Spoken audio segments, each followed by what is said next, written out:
Hello everyone, welcome to my channel. My name is Adora, and if you are just coming across this channel for the first time, thank you very much for stopping by. And I do hope that before you get to the end of this video, you will have a reason to subscribe.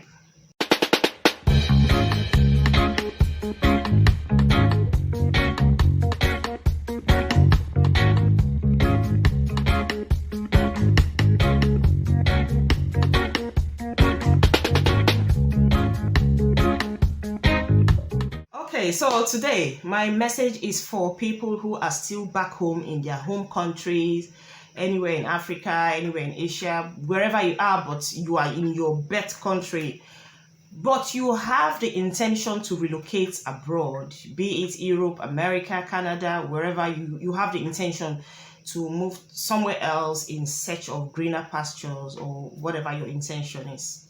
Now, if you must relocate, if you must leave your country to elsewhere, I would advise that you do not promise, or you do not engage, you do not propose, whatever, you do not get someone committed relationship wise before you leave.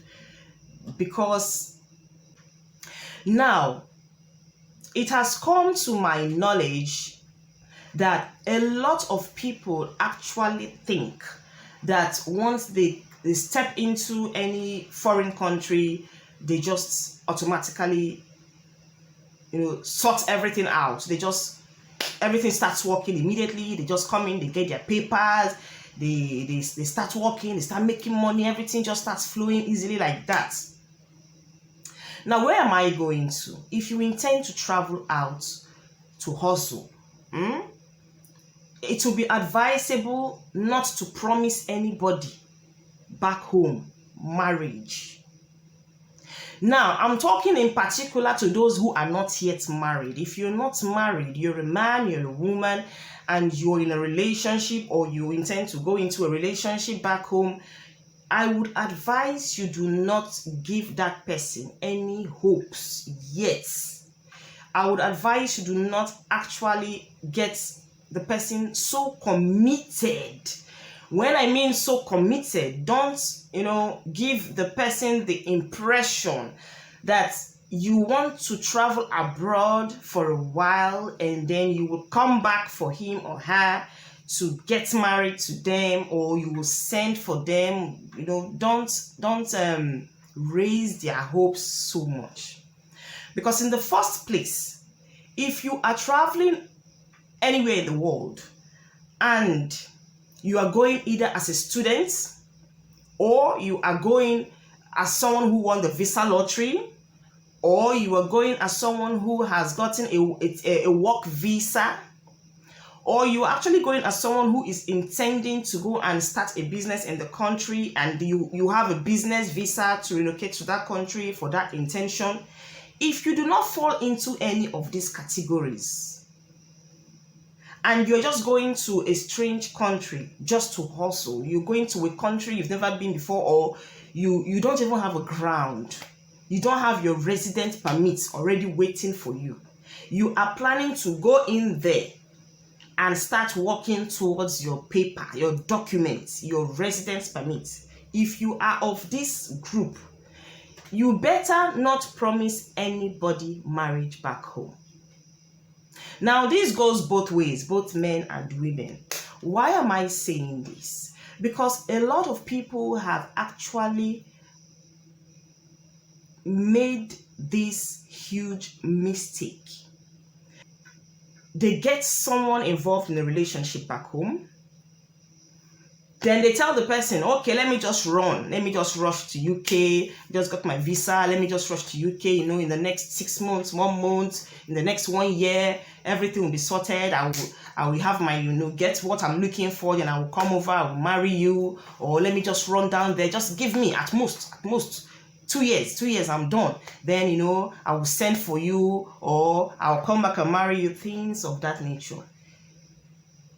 In the first place, believe it or not, one of the most difficult aspects of relocating abroad is not even getting your visa to come in. That's not the problem.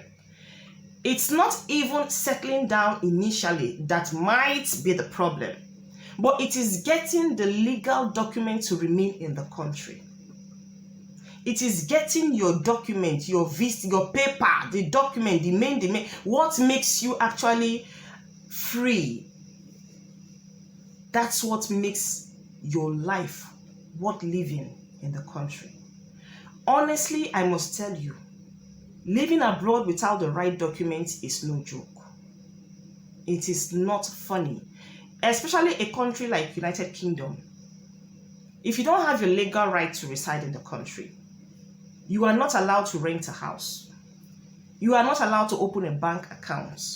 You are not allowed to work. You can't even have a genuine means of income. You can't have something reasonable to do. Unless for people who do some backyard jobs, you know what I mean, that cannot sustain you, let alone you sending money for whoever it is you have back home. You are not allowed access to free health care. In fact, you are actually cut out of the system. The system doesn't even know you are there. As far as the system is concerned, you are insignificant. You don't make up anything in the country. You do not count. You are invisible. So there is no amount of recognition that will be given to other people that will be awarded you. No.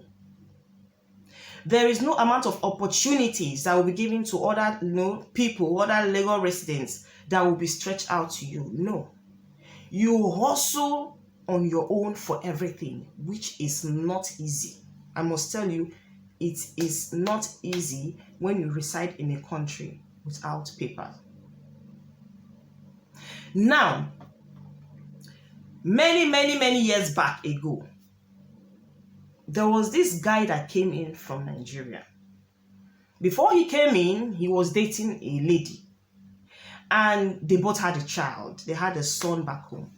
And so this man said, okay, yes, life is very difficult back home.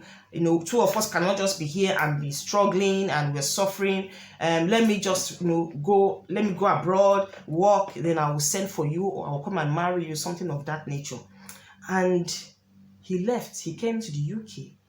And many years later, he's still struggling to get his documents. He's still struggling to get his resident permit. He is still struggling to get a real job. When I mean a real job, I'm not talking about, the kind of jobs you do without paper. I'm not talking about the kind of jobs that I really don't even want to go further. I don't want it to look like I'm trying to demean those people that are doing those jobs. No, because every job is a job as long as you're getting money, as long as it's legal and you're getting money to sustain yourself. But what I'm trying to say, compared to those who have the legal right to reside in a country, you cannot really take care of yourself the way you want with the amount of money that is coming to you. And when you don't have your legal right to stay in a country and you are doing some menial nasty jobs, by just to get along, the people who have given you this job are going to take advantage of you because they know you don't have paper. They know that whatever they pay you, you have no choice. You will just collect it. Some of them are going to use you. When you do the work, free, finish, they will just start giving you excuses and reasons why they should not pay you. And because you don't have your legal right to remain in the country, you don't even have the mouth, you don't have authority, you have no right to even report to the authority that you are being cheated. Whereas if you have a legal standing in a country, if you work for any organization and they pay you what is not in your agreement, you have every right to sue that company. But because you don't have it, a job that is supposed to pay somebody, for instance, £10 per hour, they might try to give it to you for £5 or £6 per hour because they know that you don't have a choice. And because actually you don't have a choice, you're going to take the job. And at the end of the day, you discover that the money is not even going anywhere. With the money, you can't even live normally, let alone remember those you have left back home. So that's why I'm saying, if you promise somebody you're going to marry the person, it's not advisable. Listen, sometimes we have to be realistic. We have to be very, very, very realistic in what we want in life. If you have somebody back home and you've told the person, I want us to settle down, I want us to have a life, I want us to have a family, I want us to do this, do that, blah, blah, blah, blah, blah. It's very, very good. You tell the person, listen, I have just gotten an opportunity to travel to Europe, to travel to UK, to travel to America, to travel to Canada, but I'm not too sure how long I'm going to be there before I get what I am looking for, before I get my residence permit, before I get something that will enable me to come back home and marry you or to bring you along. I would advise you, if you see somebody that is serious with you, please move on. They say a broken engagement is better than a broken marriage. Why am I saying you should just tell them straight on before you even make your move? Is because a lot of people come into the country and they have this mindset that in about 1 or 2 years, they've gotten everything they want. Big lie. Now, if you come into the country, any country, as a single person, and you're just thinking, you just come and start your papers like that, it's not possible. Why is it not possible? Because there is no reason, there is no genuine reason for the government to give it to you. You didn't fall into any of the 4 categories that are eligible to come into the country with visa, with maybe they have the opportunity to come into the country in those categories. Since you did not fall into any of those categories, you just coming in like that. You should have a reason. You should have something to tell the government why you are eligible for that paper. Now, in most cases, it's even easier for women that come into the country. And when I mean women, I'm talking about women with children. Women with children. Because when a woman with her children, whether they were born abroad or not, like in the case of UK, like I'm very, very sure of, when a woman with a child comes into the country, even if your child is not a citizen, or your child was not born in the country, as long as the child lives in the country for about a period of 7 to 10 years, I don't know if because these laws even change all the time. But if the child resides in the country for a period of 7 to 10 years, after that 7 to 10 years thereabout, your child is eligible to apply for a leave to remain. That is to apply for a residence permit. And when your child applies and gets that residence permit, yourself as the parent, the mother or the father, whoever brought the child, you are also eligible to apply for your own.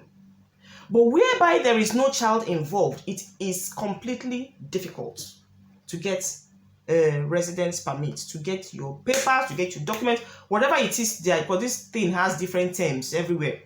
But it is very, very difficult to get it. Which brings me to one of the reasons why I said do not promise anybody there. Because when you come into the country and you are, you just staying, you just keep hiding, because it's all about hiding. You are not really free. There's no freedom to express yourself. You're always living in fear of the unknown, fear that you can be spot out anytime, fear that you can be caught by the police, fear that you can be deported. All this fear is there. And by the time you stay in the country for a long time with this fear already drowning you, after a while you start feeling depressed. After a while, it starts getting complicated. You're feeling so stressed out. You're feeling so depressed. In all of this, you're feeling mental health that is now disturbing you. You still have to go and look for something to do. You have to hustle. You have to get some money. Then there are people that back home that might still be disturbing you. Send this, send that, and they don't understand what you are going through. And you're not even trying to explain to them, because no matter how you try to explain, they will not understand. They will feel, oh, you have also joined the gang of people that say, life here is hard, life abroad is hard, life abroad is hard. If it is hard, why don't you come back home? They will never understand where you are coming from. It is you who has gotten into that particular issue, that particular mess, that will understand exactly what's going on with you.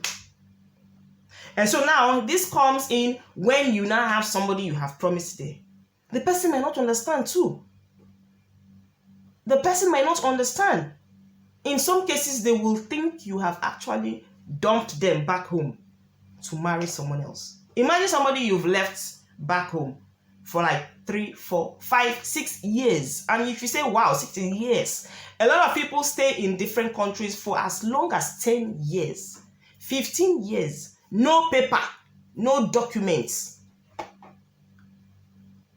So if this kind of people stay abroad for this period of time, and for instance, they are promising somebody back home they're going to get married to them, and after like 10, for Christ's sake, how many people are going to wait for someone for 10 years? Like, I don't know if that person is, I don't know, I don't just know, but it's almost impossible that you're going to be waiting for somebody for 10 years, and this is someone that you are not really committed to so much, like he hasn't even married you. If you're even married, that's a different thing entirely. It's different in the sense that, well, you're already there.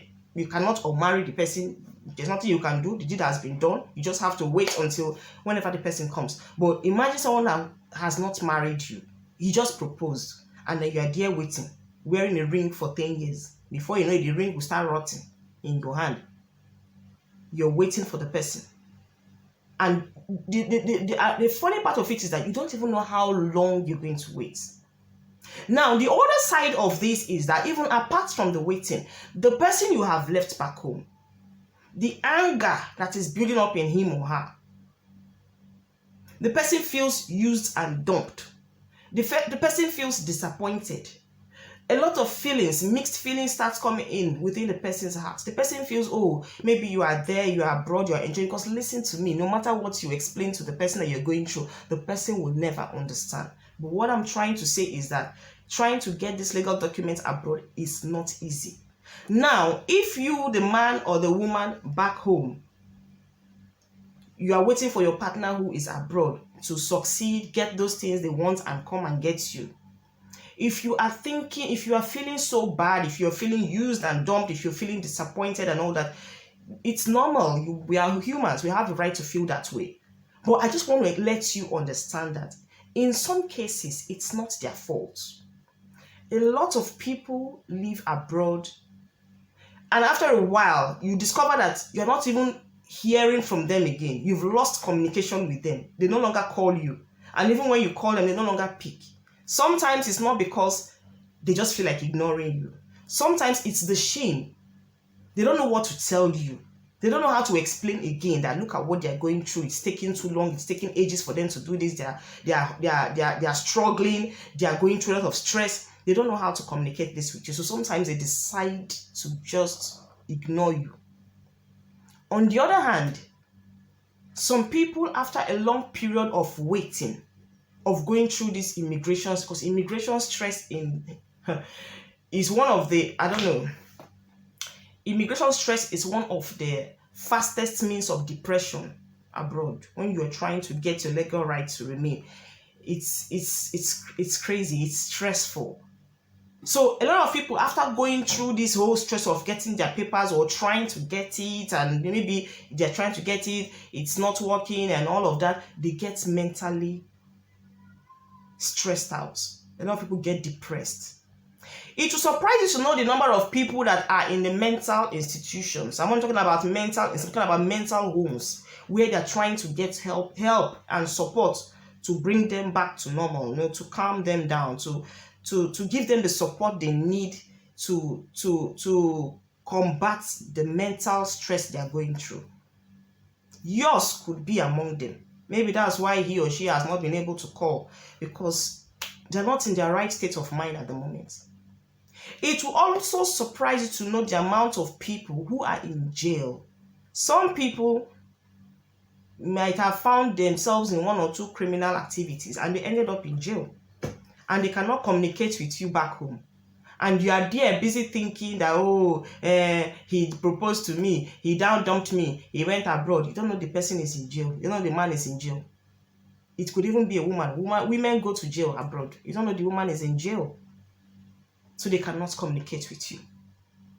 And the one that is of utmost importance now, that I really want to stress out, is that you might also be there complaining that, he dumped me, she dumped me here and when. You might not even know that your man or your woman is married. He could or she could have a family abroad. And they don't know how to tell you this. So they decide to just ghost you. Now, this particular issue of marriage now, I'm going to classify it into two different roles. The role of the known and the unknown.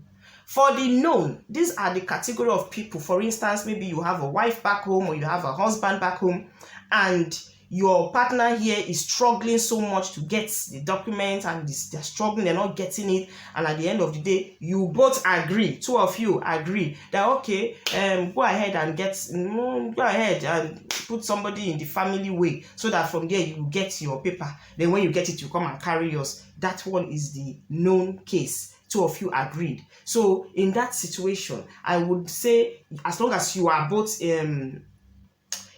aware of what the one here or the one abroad or wherever he is, you are both aware of what the person did, that is your business. You can deal with it if anything comes out of it. But for the unknown case, for those that have no idea what their partner is actually doing abroad, you will be there thinking he just proposed to me and dumped me, or she just proposed to me, or she actually promised me she was going to get married to me. Let her just go and sort herself out and then send for me. And after so many years, you're not hearing from the person. My dear, do you think you just wake up one morning, then maybe the American government or the British government or the Canadian government will just come and knock on your door? Hello, we've just come to give you your visa today, your residence permit, because we just love you, we love your face. Oh, you are looking very handsome. You're such a beautiful girl. Take this visa, we dash you. You think it's that easy? No. A lot of people I will end it there. A lot of people, you know what I'm trying to say. So if you are just waiting, and your husband or your man abroad tells you, okay, I'm sorry, give me some time, it's not working out the way I want, give me some time, 1 year, you're not seeing him, 5 years, 7 years, 10 years, you've not seen him, there's every probability or possibility that he has a family where he lives. So he's trying to get his feet first before he even thinks of you back home. So if you are now fighting this, complaining, feeling so depressed, feeling so down that you've been used, you've been dumped, it's just to prepare your mind now that if you are of that category of people who have been promised and you are left back there, honestly, I think as adults, you guys should talk things over and see where you can go from there. Now, if the both of you are still back home and you've not traveled yet, it will be nice for you to sit down and actually discuss between yourselves. Listen, I intend to travel abroad, I intend to do this, but I don't know how long I'm gonna be there for. If you see someone else that is ready for you by so and so time, please move on, because I would not want to tie you down for long. If you're a woman going to look for greener pastures and your man is still back there, and you don't even have the visa yet you don't have the resident permit to enter the country of your choice, you're just going to you know what I'm saying? Tell the man, tell the person that, listen, we don't know how long this process is going to take. You don't know how long, because sometimes it could take ages. Discuss. Don't allow someone's child to be laying curses on you. Because the story I was about to tell in the beginning of this video, I mentioned a man who came to the UK many years back. He has a lady back home and they have a child together. They're not married. But after so many years, he discovered it was not easy getting these documents. But the woman there is thinking that the man here has actually married and moved on. And this man here is very, very sick, very sick. Sick to the extent that he's not even able to move around. And because he doesn't have a proper means of ID card or whatever, he can't get a proper job. Now imagine what it is not to be able to work, and you're not feeling well, and you don't have access to healthcare. Just imagine the stress. Imagine the mess. And then because the woman is feeling the way she's feeling, the woman decided to take it a step further. This time around, they said, I'm not there, I was not aware of how it happened, but according to what the man is claiming, the man is saying that the woman went ahead to do some kind of voodoo on him back home because she believes she's been used and dumped. So the woman went ahead to do some things to curse him, like, if you actually dumped me like this should happen to you and all that. So the man is thinking that the reason why he's sick and bedridden is because the woman laid some curses on him. I don't have any idea how that happened, but that's what he said. So if you're traveling, if you're deciding or thinking of going elsewhere to hustle, explain to your second half how your future is going to be. Don't put anybody in suspense for years. It's really not fair. It's not so nice. That is especially if you have not married the person. I'm not talking about those that are married, because if you're married, you're married. There's nothing you can do about it. It depends on you how you want to go ahead from that. But if you have not married the person, always let the person know ahead of time. This is exactly what I'm trying to do. I pray it works out fast so that we can move on as a family. But if it doesn't, I wish you all the best in life. Thank you very much for watching this video, and I do hope that I have been able to pass a little message to those of us that are out there and seeking to go into something serious in their relationship. Have a nice day. Bye.